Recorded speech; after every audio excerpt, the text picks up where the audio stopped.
Sibongile learns her lesson about fake friends.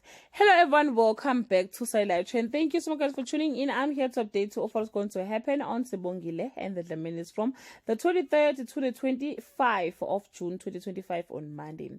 Sibongile learns that her dreams of completing her studies is in danger. Mavis wants Pheteni to remember who she is. Phakamani and Gcina skate on thin ice on Tuesday. Vuma attempt to put his family back into place, but it's a fragile effort, with Samke pulling him to one side and his kids to the other side.